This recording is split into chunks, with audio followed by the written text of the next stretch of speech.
CM ಅಂದ್ರೆ ದುರಹಂಕಾರಿ chief minister ಅಂತ ಅರ್ಥವೇ. ನಾನು ಒಂದೇ ನಮ್ಮ ಶ್ರೀಗಳಿಗೆ ಕೇಳೋದಿಷ್ಟೇ, ನನ್ನಂತ ನೂರಾರು ಡಿ ಕೆ ಶಿವಕುಮಾರ್ ಈ ಕ್ಷೇತ್ರವನ್ನ ನಿಮ್ಮನ್ನ ರಕ್ಷಣೆ ಮಾಡುವಂತ ಕೆಲಸ ಮಾಡ್ತಾರೆ ಅಂತ ಮಾತನ್ನ ಹೇಳಿ. ಒಬ್ಬ ನೊಂದ ಹೆಣ್ಣು ಮಗಳ ಮುಂದಾದ್ರೂ ಸ್ವಲ್ಪ ವಿನಯ ತೋರಿಸಬಾರದೆ.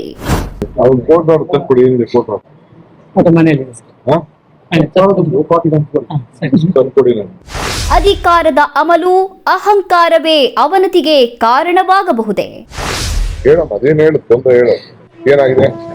ನಮ್ಮ ಮಗಳಿಗೆ ನೇತ್ರಾವತಿಯಲ್ಲಿ ಕಲ್ಕೊಂಡು ಹೋಗಿ ಅತ್ಯಾಚಾರ ಕೊಲೆ ಮಾಡಿದರೆ 13 ವರ್ಷದಿಂದ ಹೋರಾಟ ಮಾಡ್ತಾ ಇದ್ದೀನಿ. ಇದುವರೆಗೆ ನನಗೆ ನ್ಯಾಯ ಸಿಕ್ಕಿಲ್ಲ. ಆ ಹೆಣ್ಣು ಮಗಳದ್ದು 13 ವರ್ಷಗಳ ಹೋರಾಟ.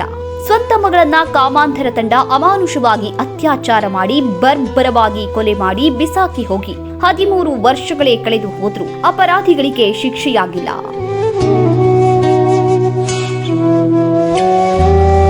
ಪ್ರಭಾವಿ ಕಾಮಾಂಧರು ಸಾಕ್ಷ್ಯ ನಾಶ ಮಾಡಿ ಪ್ರಕರಣ ಮುಚ್ಚಿ ಹಾಕಿದ್ದಕ್ಕೆ ಬೆಟ್ಟದಷ್ಟು ಸಾಕ್ಷಿ ಇದ್ದರು. ಜೊತೆಗೆ ಕೋರ್ಟ್ ಆದೇಶ ಮಾಡಿದ್ರು.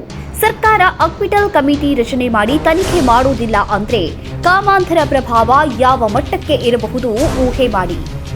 ಬೇರೆಯವ್ರು ಯಾರು ಸಣ್ಣ ಪಣ್ಣ ಮಾತಾಡೋರು ಬೇಕಾದಷ್ಟು ಇರ್ತಾರೆ, ಟೀಕೆ ಮಾಡೋ ಬೇಕಾದಷ್ಟು. ನಾನು ಒಂದೇ ನಮ್ಮ ಶ್ರೀಗಳಿಗೆ ಕೇಳೋದಿಷ್ಟೇ, ನನ್ನಂತ ನೂರಾರು ಡಿ ಕೆ ಶಿವಕುಮಾರ್ ಈ ಕ್ಷೇತ್ರವನ್ನ ನಿಮ್ಮನ್ನ ರಕ್ಷಣೆ ಮಾಡುವಂತ ಕೆಲಸ ಮಾಡ್ತಾರೆ ಅಂತ ಮಾತನ್ನ ಹೇಳಿ. ಹೇಗಿದ್ದಾಗ ಸೌಜನ್ಯ ತಾಯಿ ಕುಸುಮ ತಮ್ಮದೇ ಜಾತಿಯ ನಾಯಕ ಅನ್ನುವ ಕಾರಣಕ್ಕೆ ಡಿಕೆ ಶಿವಕುಮಾರ್ಗೆ ಒಂದು ಅರ್ಜಿ ಕೊಡೋದಕ್ಕೆ ಹೋಗ್ತಾರೆ. ಕನಿಷ್ಠ ನಿಮ್ಮ ಸಮುದಾಯದ ಹೆಣ್ಣು ಮಗು ಅನ್ನುವ ಕಾರಣಕ್ಕಾದ್ರೂ ಅಕ್ವಿಟಲ್ ಕಮಿಟಿ ರಚನೆ ಮಾಡಿ ಅಂತ ಮನವಿ ಪತ್ರ ಹಿಡಿದುಕೊಂಡು ಹೋದಾಗ ನಮ್ಮ ರಾಜ್ಯದ ಉಪಮುಖ್ಯಮಂತ್ರಿ ವರ್ತಿಸಿದ ರೀತಿ ಇದೆಯಲ್ಲ, ನಿಜಕ್ಕೂ ಕೂಡ ದುರಂತ. ನನ್ನ ಮಗಳಿಗೆ ನೀವು ನ್ಯಾಯ ಸಿಕ್ಸ್ಕೊಡ್ಬೇಕು. ನನ್ನ ಮಗಳನ್ನ ಅತ್ಯಾಚಾರ ಮಾಡಿದ್ದಾರೆ.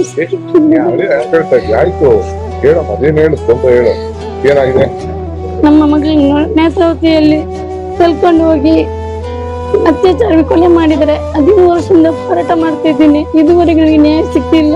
ಇವತ್ತು ನೀವು ನ್ಯಾಯ ಸಿಕ್ಸ್ಕೊಡ್ಬೇಕು. ಮಗಳ ಮುಖ ನೋಡಿಬೇಕಾದ್ರೆ ನನ್ನ ಮಗು ಸಾಯಿಸಿದ್ದಾರೆ.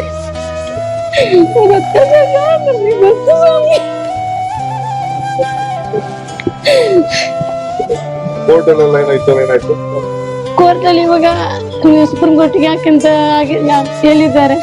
ಅಕ್ವಿಟಲ್ ಕಮಿಟಿ ಮಾಡಿ ಸರ್ಕಾರಕ್ಕೆ ಒತ್ತಾಯ ಮಾಡಿದ್ದಾರೆ ಕೋರ್ಟ್. ಅದು ಕೂಡ ಮಾಡ್ತಾ ಇಲ್ಲ ಸರ್.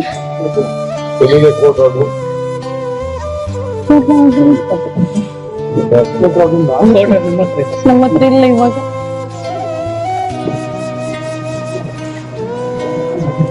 ನೀವೊಂದು ಗೌಡ ಸಮುದಾಯ, ಅದರಿಂದ ನಿಮ್ಮ ಹತ್ರ ನಾವು ನ್ಯಾಯ ಕೇಳ್ತಿದ್ದೇವೆ. ನಮ್ಗೆ ನೀವೇ ನ್ಯಾಯ ತಿಳಿಸ್ಕೊಡ್ಬೇಕು.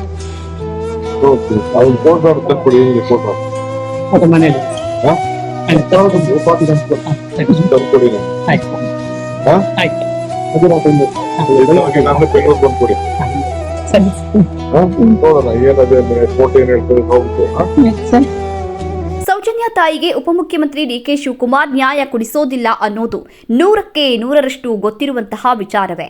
ಬಹುತೇಕವಾಗಿ ಬಲಿಷ್ಠರು ಯಾವಾಗ್ಲೂ ಬಲಿಷ್ಠರ ಪರವಾಗಿಯೇ ಇರ್ತಾರೆ ಅನ್ನೋದಕ್ಕೆ ಬೇಕಾದಷ್ಟು ಸಾಕ್ಷಿಗಳು ಸಿಗುತ್ತೆ.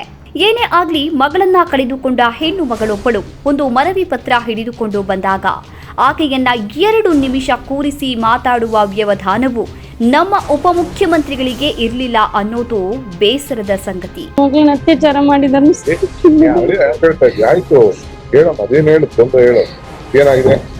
ನಮ್ಮ ಮಗಳಿಗೆ ನೇತ್ರಾವತಿಯಲ್ಲಿ ಕಲ್ಕೊಂಡು ಹೋಗಿ ಕೂರಿಸಿ ಮಾತಾಡುವ ಸೌಜನ್ಯತೆ ಬಿಡಿ, ಕಡೆ ಪಕ್ಷ ಆ ತಾಯಿ ಜೊತೆ ಒಂದಿಷ್ಟು ವಿನಯದಿಂದ ಮಾತಾಡುವ ಪ್ರಯತ್ನವನ್ನೂ ಮಾಡಲಿಲ್ಲ. ಆ ಉಡಾಫೆ, ಆ ಅಹಂಕಾರ, ಆ ದರ್ಪ ಇದೆಲ್ಲ ಎಲ್ಲಿಂದ ಬರುತ್ತೆ ಇವರಿಗೆ? ಅಧಿಕಾರದ ಮದವೇ ಅಥವಾ ಸಾವಿರಾರು ಕೋಟಿ ಹಣ ಇದೆ ಅನ್ನೋ ಧಿಮಾಕೆ? ಪರಿಸ್ಥಿತಿಗಳು ಕೆಟ್ಟು ಹೋದ್ರೆ ಈ ಅಧಿಕಾರ, ಹಣ ಯಾವುದು ನಯಾ ಪೈಸೆ ಪ್ರಯೋಜನಕ್ಕೆ ಬರೋದಿಲ್ಲ ಅನ್ನೋ ಜ್ಞಾನೋದಯ ತಿಹಾರ್ ಜೈಲಿನಲ್ಲಿಯೇ ಆಗಿತ್ತಲ್ಲ. ಮತ್ತೆ ಯಾಕೆ ಈ ದುರಹಂಕಾರ ಉಪಮುಖ್ಯಮಂತ್ರಿಗಳೇ? ನೀವೊಂದು ಗೌಡ ಸಮುದಾಯ, ಅದರಿಂದ ನಿಮ್ಮ ಹತ್ರ ನಾವು ನ್ಯಾಯ ಕೇಳ್ತಿದ್ದೇವೆ. ನಮ್ಗೆ ನೀವೇ ನ್ಯಾಯ ತಿಳಿಸ್ಕೊಡ್ಬೇಕು. ಹೋಗ್ಬೇಡಿ, ಬೇರೆ ರಾಜಕೀಯದವ್ರ ಜೊತೆ ಸೇರ್ಬೇಡಿ. ಇಲ್ಲ ಸರ್, ನಾವು ಯಾವ ರಾಜಕೀಯದಲ್ಲಿ ಇಲ್ಲ ಸರ್.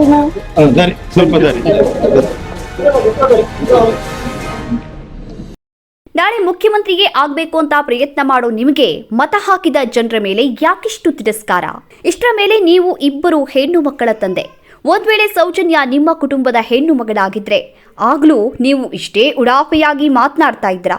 ನೀವು ಯಾರ ರಕ್ಷಣೆಗೆ ನಿಂತಿದ್ದೀರಿ ಅನ್ನೋದನ್ನ ಸಾರ್ವಜನಿಕವಾಗಿಯೇ ಹೇಳುವಾಗ ಸೌಜನ್ಯಾಳಿಗೆ ನಿಮ್ಮಿಂದ ನ್ಯಾಯ ಸಿಗೋದಿಲ್ಲ ಅಂತ ಜನರಿಗೆ ಗೊತ್ತೇ ಇದೆ.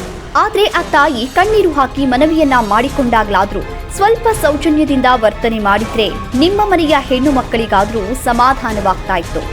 ನಾನು ಒಂದೇ ನಮ್ಮ ಶ್ರೀಗಳಿಗೆ ಕೇಳೋದಿಷ್ಟೇ, ನನ್ನಂತ ನೂರಾರು ಡಿ ಕೆ ಶಿವಕುಮಾರ್ ಈ ಕ್ಷೇತ್ರವನ್ನ ನಿಮ್ಮನ್ನ ರಕ್ಷಣೆ ಮಾಡೋಂತ ಕೆಲಸ ಮಾಡ್ತಾರೆ ಅಂತ ಮಾತನ್ನ ಹೇಳಿ. ನನ್ನ ಮಗಳಿಗೆ ನೀವು ನ್ಯಾಯ ಸಿಕ್ಸ್ಕೊಡ್ಬೇಕು. ನನ್ನ ಮಗಳನ್ನ ಅತ್ಯಾಚಾರ ಮಾಡಿದ್ದಾರೆ. ಆಯ್ತು ಹೇಳಮ್ಮ, ಅದೇನು ಹೇಳು, ತೊಂದರೆ ಹೇಳು, ಏನಾಗಿದೆ? ನಮ್ಮ ಮಗಳಿಗೆ ನೇತ್ರಾವತಿಯಲ್ಲಿ ಕಲ್ಕೊಂಡು ಹೋಗಿ ಅತ್ಯಾಚಾರ ಕೊಲೆ ಮಾಡಿದರೆ 13 ವರ್ಷದಿಂದ ಹೋರಾಟ ಮಾಡ್ತಾ ಇದ್ದೀನಿ. ಇದುವರೆಗೆ ನನಗೆ ನ್ಯಾಯ ಸಿಕ್ಕಿಲ್ಲ. ಇವತ್ತು ನೀವು ನ್ಯಾಯ ಸಿಕ್ಸ್ಕೊಡ್ಬೇಕು. ಏನ್ ಮಾಡೋದು? ಕಾಮಾಂಧರ ಜೊತೆ ಧರ್ಮದ ಗುರಾಣಿ ಇದೆ, ಕಾನೂನಿನ ಕವಚ ಇದೆ.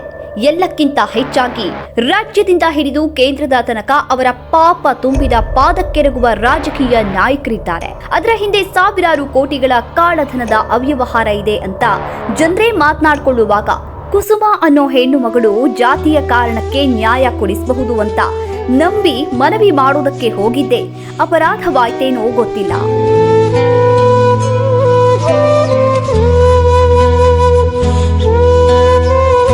ಆದ್ರೆ ಅದೆಂತಹ ಅಹಂಕಾರಕ್ಕೂ ಒಂದಲ್ಲ ಒಂದಿನ ನೊಂದ ಹೆಣ್ಣು ಮಗಳ ಕಣ್ಣೀರಿನ ಶಾಪದಿಂದ ಪಶ್ಚಾತ್ತಾಪ ಪಡುವ ದಿನ ಮಾತ್ರ ಬಾರದೆ ಇರೋದಿಲ್ಲ ಅನ್ನೋದಂತೂ ಸತ್ಯ.